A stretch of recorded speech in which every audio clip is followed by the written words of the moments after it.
Bismillahirrahmanirrahim. Assalamualaikum warahmatullahi wabarakatuh.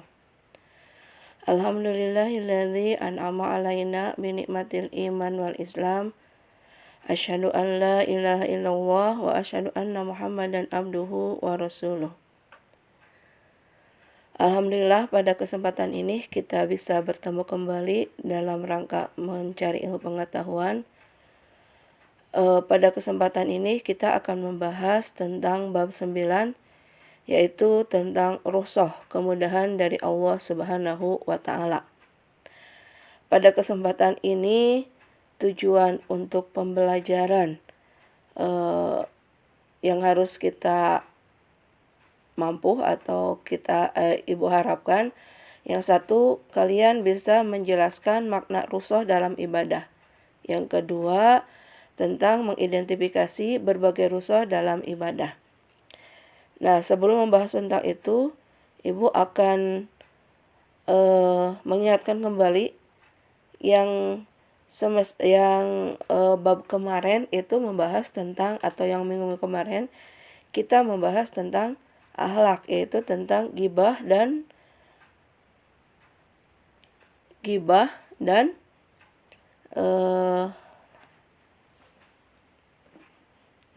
tabayun. Nah, masih ingat nggak apa itu ghibah? Ya, ghibah itu adalah menceritakan keburukan orang lain. Kalau tabayun apa? Ya, mencari fakta atau data atau kebenarannya, atau check and recheck, itu adalah tabayun. Nah, setelah kita belajar, apakah kalian sudah melaksanakan itu semua? Kalian masih ghibah atau suka tabayun? Nah, dalam pendidikan agama Islam itu ketika kita belajar berarti harus bisa melaksanakan pada kehidupan sehari-hari. No ghibah, yes tabayun. Nah, itu yang kemarin. Nah, selain akhlak juga diajarkan tentang fikih. Nah, pada pembahasan fikih kita akan belajar tentang rukhsah, kemudahan dari Allah Subhanahu wa Ta'ala. Nah, sebelum membahas, coba kalian lihat gambar ini. Perhatikan gambarnya. Nah, apa pendapat kalian tentang gambar ini jika dikaitkan dengan rukhsah? Coba nanti kalian tulis di buku kalian masing-masing. Kemudian nanti diungkapkan ke guru yang ngajarnya ya. Nah, setelah memperhatikan gambar, kalian kebayang nggak tentang rukhsah itu apa? Nah, dalam ajaran Islam itu kita mengenal tentang rukun Islam. Masih ingat rukun Islam itu ada berapa? Ya, 5. 1, syahadat 2, sholat 3, zakat 4, puasa 5, ibadah haji. Nah, menurut kalian yang rukun Islam itu, rukun itu berarti kan kita harus bisa melaksanakan apa yang dalam rukun itu. Nah, berarti kalau kita agama Islam, kita harus melaksanakan rukun tersebut. Berarti yang kita sebutkan tadi itu termasuk kewajiban kita sebagai manusia. Kalau yang wajib berarti dilaksanakan mendapat pahala, jika tidak dilaksanakan dapat dosa. Nah, dalam keadaan seperti itu, Allah mengetahui keadaan kita. Misalnya, salah seorang di antara kita atau misalnya keluarga kita jalan-jalan misalnya ke Jakarta atau ke Jogja. Nah, di sana kita kan tidak bisa memprediksikan, misalnya kita berangkat jam 8. Tiba-tiba misalnya ketika jam 12 itu ketika adzan berkumandang kita masih di jalan dan kita sulit untuk melaksanakan sholat. Kemudian kan berarti kita tidak sholat duhur kan? Pas udah jam 2 masih di jalan. Nah, berarti sholat duhurnya ditinggalkan kan? Berarti kalau meninggalkan sholat duhur dosa tidak? Dosa, karena sholat duhur itu termasuk wajib. Nah, kemudian kita itu sampai ke istilahnya istirahat itu menemukan masjid itu pada waktu asar. Nah, di sana Allah kan Maha tahu. Nah, itu ada tentang rukhsahnya di sana. Coba menurut kalian rukhsahnya apa? Ya, jadi rukhsahnya kita boleh menjamak dan mengqashar sholat. Jadi sholat duhur tidak boleh ditinggalkan tapi harus dilaksanakan. Berarti kita dosa enggak? Tidak dosa. Itulah salah satu rukhsah dari Allah Subhanahu wa Ta'ala. Nah, sebelum membahas rukhsah, kita dengarkan dulu pantun pemantiknya. Siang hari ke tukang cukur, beli ke pasar, membeli ikan. Jangan lupa untuk bersyukur, banyak kemudahan yang kita berikan. Nah, coba yang jadi yang jadi anjuran atau yang jadi perintah buat kita apa? Ya, kita harus pandai bersyukur karena Allah memberikan kemudahan. Walaupun itu wajib, tapi Allah Maha mengetahui gitu. Tapi dengan syarat-syarat tertentu. Air sungai sangat keruh, banyak sampah makanan ringan. Janganlah kita mudah mengeluh atas apa yang Allah perintahkan. Tuh, berarti kita tidak boleh mengeluh terhadap perintah Allah. Allah Maha mengetahui segalanya. Nah, itu kita berarti yang ke-1 harus bersyukur terhadap Allah Subhanahu wa Ta'ala. Walaupun ibadahnya banyak yang wajibnya, tapi diberi kemudahan. Kemudian kita tidak boleh ngeluh karena Allah Maha mengetahui apa yang kita lakukan. Nah, tapi oleh karena itu kita harus semangat untuk menjalankan perintah Allah. Karena nanti kita yang akan mendapatkan pahala dari Allah Subhanahu wa Ta'ala. Nah, itu pantun pemantiknya. Nah, sekarang kita akan membahas tentang rukhsah. Apa sih rukhsah itu? Nah, rukhsah menurut bahasa itu adalah keringanan dan kemudahan. Nah, segala suatu keringan dan kemudahan itu namanya rukhsah. Nah, tapi kita harus tahunya rukhsah itu dalam istilahnya. Apa sih rukhsah menurut istilah? Rukhsah menurut istilah adalah bentuk keringanan dan kemudahan. Tidak menunaikan ibadah karena sebab tertentu. Nah, jadi kalau menurut istilah itu adalah jadi ibadah yang diringankan oleh Allah Subhanahu wa Ta'ala tapi dengan syarat-syarat tertentu, bukan seadanya gitu. Bukan kemauan kita tapi ada syarat-syaratnya. Nah, sekarang apa sih hukum rukhsah? Hukum rukhsah itu adalah al-ibahah. Apa al-ibahah itu? Dibolehkan. Nah, kalau kita tahu hukum, berarti ada sumbernya. Dari mana sumbernya? Itu dari Allah Subhanahu wa Ta'ala. Nah, hukum rukhsah itu ibahah atau dibolehkan karena itu merupakan kebutuhan atau keterpaksaan. Ini sesuai dengan firman Allah yang Ibu kutip dalam Quran surat Al-Baqarah ayat 286. Yuk kita baca sama-sama. A'udzu billahi minasyaitonir rajim. Bismillahirrahmanirrahim. La yukallifullahu nafsan illa wus'aha. Laha ma kasabat wa 'alaiha maktasabat. Nah, la yukallifullahu, Allah tidak membebani seorang illa wus'aha, melainkan sesuai dengan kesanggupannya. Laha ma kasabat, dia mendapatkan pahala dari kebajikan yang dikerjakannya, wa 'alaiha maktasabat, dan dia mendapat siksa dari kejahatan yang diperbuatnya.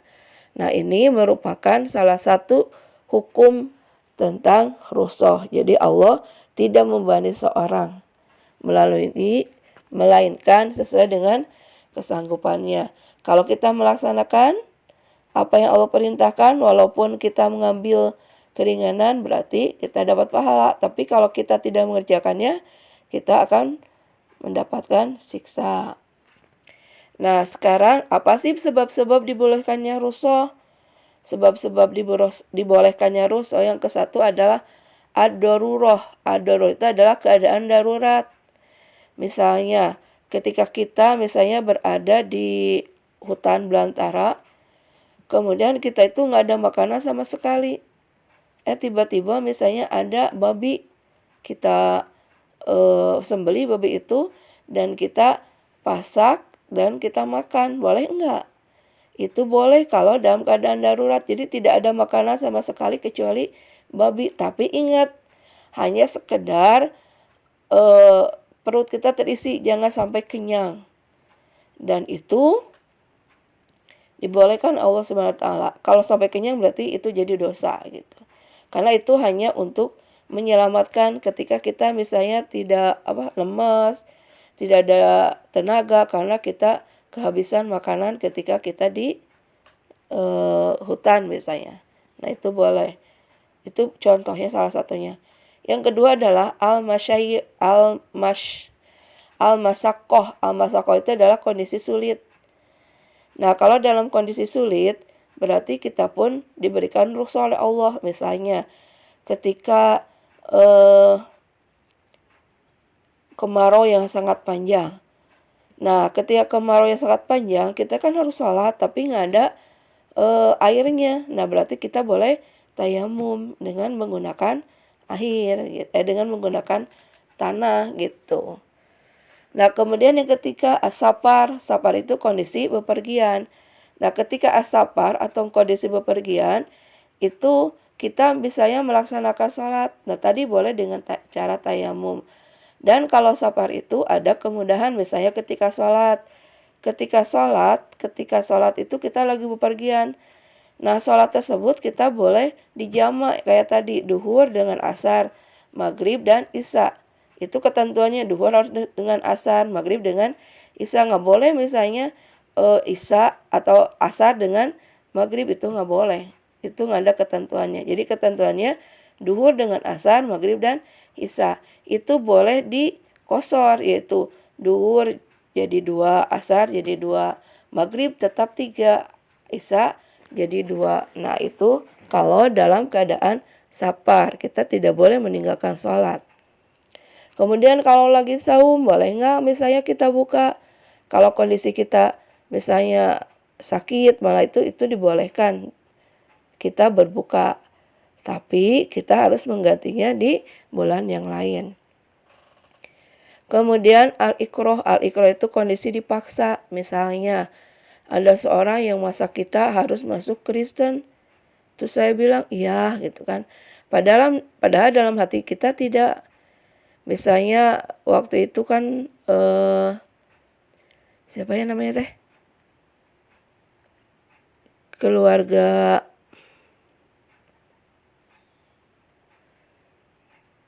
siapa ya, sahabat Nabi itu. Nah waktu itu kan disuruh untuk memeluk agama Kristen Yahudi ya, Nasrani. Nah mereka tidak mau, tapi ketika itu terkadang mereka itu ternyata disiksa. Oh iya, keluarga Yasir. Nah ibunya sampai dimasukkan ke dalam air yang sangat panas. Kemudian pokoknya dibunuh gitu kan. Nah tapi Yasir enggak, karena Yasir mengaku iya saya akan memeluk agama engkau. Nah pas udah ke sana kemudian dibebaskan dan bertanya pada Rasulullah, ya Rasulullah saya berkata seperti itu, gimana ya? Kata Rasul, kalau dalam keadaan terpaksa itu tidak apa-apa. Berarti sekarang kamu melaksanakan tetap rukun Islam. Berarti kamu tetap masuk Islam. Kemudian, nah itu. Kemudian yang kelima itu marid ya, al-marid. Al-marid itu adalah kondisi sakit. Kalau misalnya kita lagi sakit, kita tetap nggak harus sholat, tetap. Tapi sholatnya boleh duduk, misalnya kalau ada di rumah. Boleh nggak kita ketika puasa Ramadan buka? Boleh. Tapi kita harus menggantinya pada bulan selainnya. Kemudian yang keenam adalah anisyan. Anisyan itu adalah kondisi lupa. Misalnya kita lagi sholat nih. Kemudian kita lupa bilangan rakaatnya. 2, 3 ya tadi teh sholat maghrib teh. berarti kita harus mengambil yang lebih kecil, tapi nanti harus sujud sahwi gitu karena kita lupa. Nah, itu salah satu sebab dibolehkannya kita rukhsah. Nah, kemudian ibadah apa saja yang boleh dirukhsahkan atau yang ada rukhsahnya? Yaitu sholat, zakat, saum, dan ibadah haji. Nah, kita membahas itu nanti pas pertemuan yang akan datang. Nah, tapi Ibu akan mencontohkan salah satunya, yaitu misalnya tentang sholat. Kayak tadi ya, sholat duhur itu kan 4 rakaat, asar 4 rakaat. Tapi karena kita dalam perjalanan, berarti kita boleh menyatukan sholat duhur ke asar atau sholat asar ke duhur. Itu ada yang namanya jamak takdim atau jamak takhir. Jamak takdim itu berarti dikumpulkan pada awal sholat. Jadi kalau itu asar ditarik ke duhur. Jadi takutnya nanti asar nggak keburu, berarti sholat asar ditarik ke duhur. Kalau dalam perjalanan itu boleh 2 dan 2. Tapi kalau pulang dari misalnya dari piknik tersebut atau dari perjalanan tersebut, kita udah di rumah sholatnya, misalnya di jamak, nah itu mah nggak boleh dikosor, hanya di jamak saja. Jadi kalau di waktu asar berarti duhur 4, asar 4 itu. Nah, itu kalau kita dalam bepergian. Kemudian kalau puasa. Nah, puasa itu kan wajib, tapi kita dalam keadaan sakit. Nah, itu boleh untuk berbuka, tapi menggantinya pada bulan yang selanjutnya. Nah, kemudian sekarang macam-macam rukhsah. Rukhsah itu ada 2. Ada rukhsah yang mengandung ihtisan, yaitu pelaksanaan atau ajimah, atau rukhsah dapat dipilih oleh seseorang apabila rukhsah yang dipilih itu lebih baik. Contohnya, seorang musafir. Seorang musafir itu atau orang yang lagi dalam perjalanan itu ada 2 kebolehan. Jadi boleh saum terus, boleh buka pas pada bulan Ramadan, tergantung pada kitanya. Kita mah kuat, puasa tidak jadi masalah. Kalau kita buka nggak jadi masalah juga. Tapi kalau misalnya kita tidak puasa, harus mengganti pada bulan selanjutnya. Kemudian rukhsah yang kedua yaitu menggugurkan hukum azimah. Itu yang awalnya haram dapat menjadi halal, tapi dalam keadaan tertentu. Contohnya, kita meminum arak gitu. Pas di sana tuh minuman, tapi hanya itu-itu saja, sementara kita haus banget itu. Nah, itu menjadi boleh, tapi untuk menghilangkan haus saja, tidak boleh sampai kenyang gitu. Pingin lagi, nah itu nggak boleh. Tapi harus seukuran saja, misalnya cuman seteguk, udah. Nah, itu kita nanti menemukan minum, nah itu harus minum yang halal. Nah, kemudian coba sekarang kalian jawab ya pertanyaan ini. Nah, menurut kalian misalnya, apa pendapatnya? Nanti dituliskan di buku ya. Suatu hari saya bersama keluargaku mengunjungi saudara yang ada di Ciamis.